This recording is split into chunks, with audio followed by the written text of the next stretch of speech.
Selamat petang semuanya. Selamat petang. Petang. Saya mau ke Bung Mulya dulu. Bung Mulya, kalau kita lihat 2 hari terakhir kan RK selalu bawa-bawa Pak Jokowi, dia merespon soal video Jokowi yang viral, kemudian juga bilang kalau Pak Prabowo masih mendukung lewat pesan teks. Sebenarnya masih bawa-bawa nama 2 presiden ini, apa alasannya? Apakah menyikapi hasil survei terakhir yang mulai disalip sama Pram Rano? Sejak awal sudah menyatakan Bang Ridwan Kamil ini bahwa beliau adalah calon gubernur pilihannya Pak Prabowo. Itu dari sejak awal dan bahkan pesan dari Pak Prabowo sudah cukup jelas bahwa Bang Emil, Bang Ridwan sebagai arsitek, sebagai penata kota yang kelasnya bukan hanya lokal tapi juga dunia, tolong bantu beresin Jakarta. Di Jakarta masih banyak permukiman-permukiman yang kurang layak, yang perlu diperbaiki, ditata agar masyarakatnya bisa hidup lebih sehat, lebih nyaman. Rumah juga masih terlalu mahal di Jakarta, tolong ditata.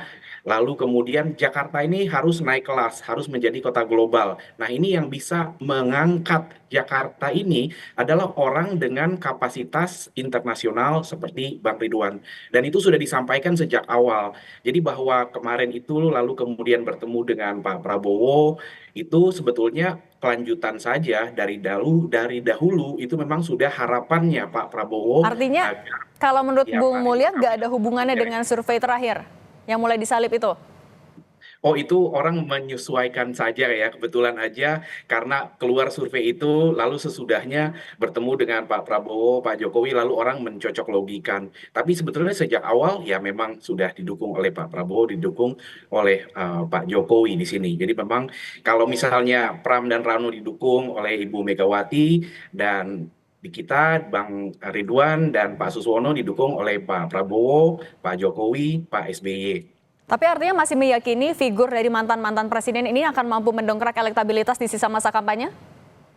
Dari sejak awal kami meyakini bahwa semua pemimpin yang berkualitas di Indonesia maupun di Jakarta itu memiliki tempat di hati sendiri bagi masyarakat. Apalagi Pak SBY yang 10 tahun, Pak Jokowi yang 10 tahun, dan mereka semua mendapatkan approval rating yang tinggi. Dan bahkan sampai sekarang kalaupun mau disurvei lagi, saya yakin Mas Burhan itu Pak Jokowi masih tinggi sekarang. Ini ya orang yang suka dengan Pak Jokowi dan Oke, memang hasil karya beliau banyak. Jadi itu dari sejak awal memang itu menjadi hal yang kita banggakan pemimpin-pemimpin sebelumnya. Termasuk bagi oke. Jakarta, Pak Anies juga 5 tahun memimpin Jakarta memiliki banyak prestasi, itu juga kita apresiasi. Pak Oke.